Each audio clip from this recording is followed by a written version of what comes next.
Hey church family, I want to make a similar video as the one that we did for a team of pastors to discuss and consider under this new leadership structure what a deacon and a director would be, what that would look like. So in the same way, we want to look at what these offices would do, how they'd be selected, what kind of accountability they would have in place, and then how long they would serve in these roles. So deacons in our church historically have been men who are servants in the church, but also meet together as a board to cast vision and direction and decision making for the congregation. Under this new structure, the deacons would still be lead servants in the church, and they would still oversee benevolence, which is when people call us and ask for money and help, and they would still oversee the ordinances of baptism and the Lord's Supper. But that being a board of decision makers who meet together to cast vision for the church, that responsibility would now be the team of pastors, and the deacons would be freed up to primarily serve the congregation as opposed to having to give spiritual leadership to our flock. So in the book of Acts, the deacons were initially a group of men who were called on to serve tables and to figure out a way to distribute food in a fair and just way in the early church, to prevent division and to help with unity. Initially, the apostles said, these issues need to be solved, but it's not right for us to give up preaching the word and prayer and overseeing the flock to take care of these types of needs. So they saw a need, and then the team of apostles brought that need to the congregation and said, we want to encourage you to find 7 men of good reputation who are filled with the Spirit, who you trust to be good stewards of this responsibility, and we will set them apart. So the congregation identified men who they thought would serve as that, and then the apostles, who were functioning as a team of pastors to that early congregation, they affirmed those men. And they put their hands on them and prayed for them, and then those men were set aside for that type of service. So deacons in a congregation are called to be the lead servants.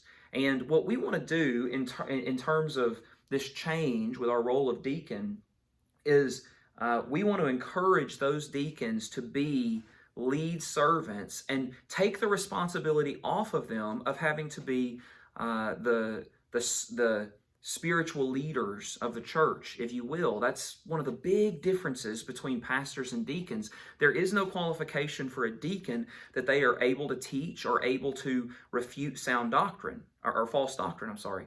Now, obviously, there's lots of deacons who absolutely can do those things, praise God, but that's not a requirement for that office in a way that it is for a pastor. So, what would the deacons do? Well, what we're proposing is, instead of just having a team of deacons who don't have specific responsibilities, that instead we have task-specific deacons.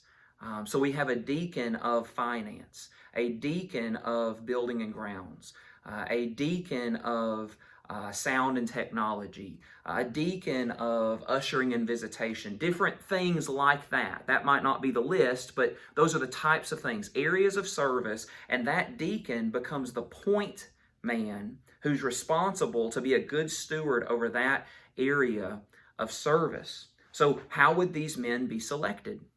Well, the way that they would be selected is the team of pastors would consider where our congregation is, consider what are the needs, the biggest needs of the day, that we need to have someone in charge of certain areas of responsibility. And then they would present that need to the congregation like the apostles did in the book of Acts. They would say, we need to have a deacon over building and grounds. And they would say to the congregation, consider what this role would entail, and consider the men in our congregation who are gifted and available to serve in a capacity like that. What would happen is the congregation would then turn in names. for that specific role and to the team of pastors. The team of pastors would accumulate those names. They would look through them. They would pray about them. They would consider those men who they know. They know their giftedness. They know their availability. They know where else they're serving in the congregation. And then the team of pastors would say, of these names that were nominated, this is the brother that we feel like is probably the best fit in this season of life to serve in this capacity. They would then bring that name back to the congregation, and the congregation would have a vote to affirm or to deny that brother to serve in that capacity. If the congregation denied, then the pastors would look at the other names of nominated brothers, and they would bring the next one that they considered to be the best. So the nominations would actually be coming from the congregation. It would be affirmed by the pastors and then brought back to the congregation for a final vote of affirmation. So that's how these deacons would be selected. What kind of accountability would they have? Well, the team of pastors would be trying to meet with these men a couple times a year and sit down and pray with them and evaluate and talk about how their terms of service are going. And as they did that, they would hopefully have good, meaningful conversations. The team of pastors would make sure that these brothers are being good stewards of the responsibilities that they have. This would be an opportunity for the deacons to voice any concerns or if they needed to ask advice or counsel about how to serve better in these capacities. And that kind of accountability would come from the team of pastors. Now, if the team of pastors determined, because they're getting concerns coming in from the congregation, or they see some things themselves, if they determine that this brother is not being a good steward and is not willing to bring his service up to a level of excellence that the Lord requires, then they would talk to that brother about that. And if he refused to change, then they would have to bring that. They would either encourage him to step down, and if he refused, bring that to the congregation for consideration.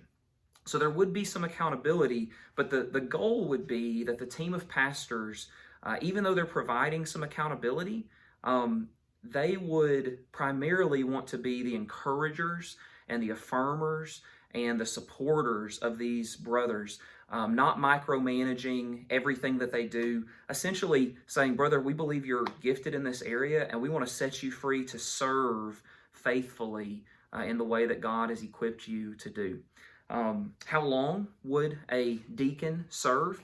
Well, the answer is a 2-year term would be asked of each deacon to serve, and then at the end of those 2 years, that deacon over that specific area of service, they would roll off and get a break for at least a year. And then the pastors would bring that to the congregation. If that was still a area of service that needed to be filled, and that our congregation was in need of, they would say, church family, we have an opening here for this area of lead service. Brother so-and-so has served faithfully for so long, and he's going to step out of this role, and we're going to ask you to bring nominations, and the process would start over. So every couple years, a deacon would roll off, and the hope is in doing that is that would make sure that those brothers had a break, but then also that it would ensure that certain areas of service don't become territorial, to where this is only the thing that I can do. And instead, we see an opportunity for other brothers to step in and lead and serve in the way God's gifted them. So that's how long they would serve. Now, a couple things that we need to kind of have on our radar with this is, especially with something like a deacon of finance that has money, we would probably have some sort of a second person to come alongside that brother, because they would, when they're counting money and financial concerns, we need to have multiple sets of eyes and hands to ensure that we're above reproach in those things. These team of deacons, they would meet together to discuss benevolence issues and to oversee the ordinances of baptism and the Lord's Supper. And that's what would separate them or differentiate them from a director. A director would not be responsible for benevolence or ordinances, but in a lot of ways, they would be doing the same type of work as a deacon. In terms of what they do, in terms of how they're selected, everything would be the same. Their accountability, they would meet with the pastors a couple times a year, and how long they serve would be a couple of years. Now, one exception to that would be our director of worship through song. And just practically, because we only have so many people who are gifted musically in terms of being able to play instruments and different things like that, as long as our director of worship was thriving and flourishing and content and didn't feel like they needed a break, we would allow them to continue to serve in that capacity as long as the congregation was reaffirming them at the end of their 2-year role of service.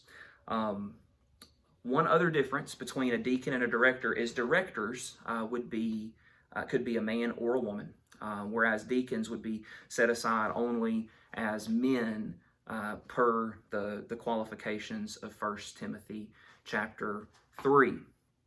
So big picture, deacons, we would have things like deacon of finance or deacon of building and grounds, deacon of things like that. And then directors, what we have in mind is director of worship, director of golden agers, director of men's ministry or women's ministry, children's ministry, things of that nature. So the idea here is these would be the lead servants of the church.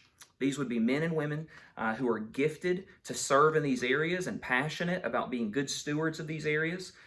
They would be selected in the same way. They would be held accountable in the same way, ultimately to the congregation, but then that accountability would primarily come through the team of pastors on behalf of the congregation, and then how long they serve would be the same. So the idea is that the team of pastors and then these lead servants would work in tandem on the same mission of trying to grow up our congregation to maturity, but then also to serve the Lord and build His kingdom and work in unity together. So we're going to make one more video about committees and then maybe a possible timeline for these types of changes, and that'll be next. So God bless you.